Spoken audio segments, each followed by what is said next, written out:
So in their book, The First Christmas, two New Testament scholars, Marcus Borg and John Dominic Crossan, imagine this pageant based on Luke's telling of the Christmas nativity. And it's not hard to imagine, is it, really? Because we've all done it. We've been part of them, with kids in bathrobes and babies in sheep costumes and grown-up wearing donkey's ears. But these two scholars take it a step further and make this bold claim about Luke's pageant-like story of the birth of Jesus. They suggest that it's a parable. They have this disarmingly simple sentence to show their logic. They write, Jesus told parables about God and the advent of God, the coming of God's kingdom here on earth. So his followers told parables about Jesus and his advent, the coming of the bearer of God's kingdom. Now, at first, that seems like a really disturbing claim.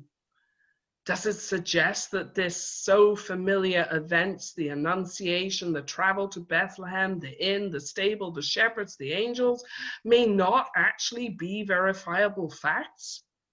That it might even be fake news or a hoax or something?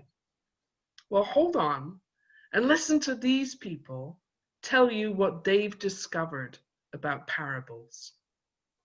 Well, parables are a form of speech, just as poetry is a form of speech.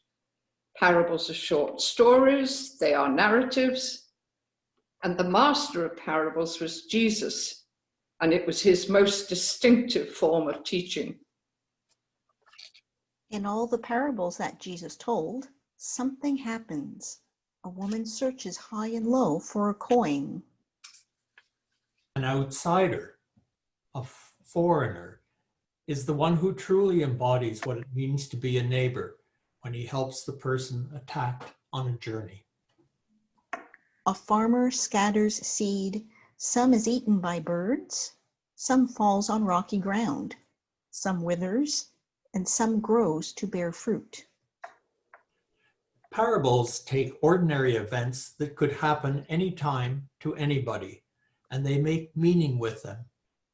The truth of a parable doesn't depend upon whether its events or facts are verifiable, but rather whether it holds meaning. Or multiple meanings.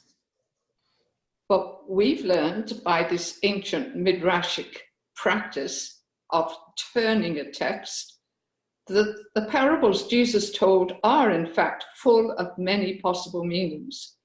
And all of these help us imagine more fully what it means to live the dream of God.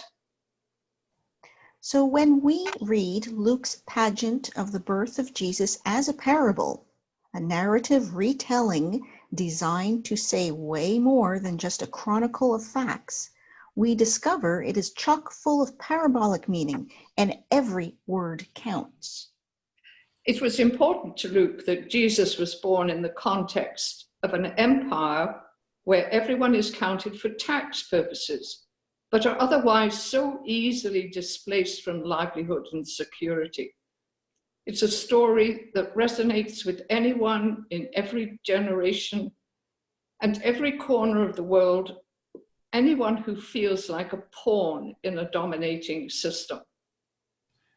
And what I noticed is the paradox of an army of heavenly angels, first terrifying shepherds with their horrific splendor, then singing hymns of praise.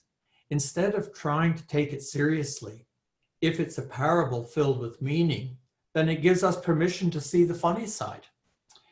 And we know well that humor is often a doorway to deeper truths. It can provoke in us memories of when terror and relief have lived so closely side by side in our own experience. And when we hear these angels sing of God's good news to all whom God favors, first we worry, as perhaps the shepherds did, that we and they are not included amongst those whom God favors. Until the shepherds, and in turn we realize that God sent an entire army of messengers to convince them and us that we do indeed matter to God. Indeed. Luke's parabolic pageant is a preface to his full gospel of the advent of God into the world of humanity in the life of Jesus, born of Mary, born displaced on the margins, and whose first worshippers were shepherds and sheep, and whose entire life is laser focused on bringing good news, healing, wholeness to the ordinary, the least, the last, the prodigals, the lost, the sick, the grieving. For 2,000 years, we've gathered in our churches and in our homes and around our Christmas trees. We've gathered in bus shelters and homeless shelters, in prisons and mansions, in war and peace, in times of plague, pestilence, pandemic, or health, in times of grief or childlike joy. And this parabolic pageant of Luke has, with its surplus of meaning, lifted itself off the page and into the lived experience of human life in every generation, speaking the deepest of truth to the circumstances of our own lives. So it's said to us, isn't it? To you, to us this day is born that which saves us. The life of God is born in the life of a human, so that in every human, God's life can, as the carolers and the angels sing, God's life can be born in us today. Is it any wonder that Mary pondered these events in the memory of her heart, often her whole life long? What did Mary know? I wonder, did the meaning of her son's birth change for her as the years passed?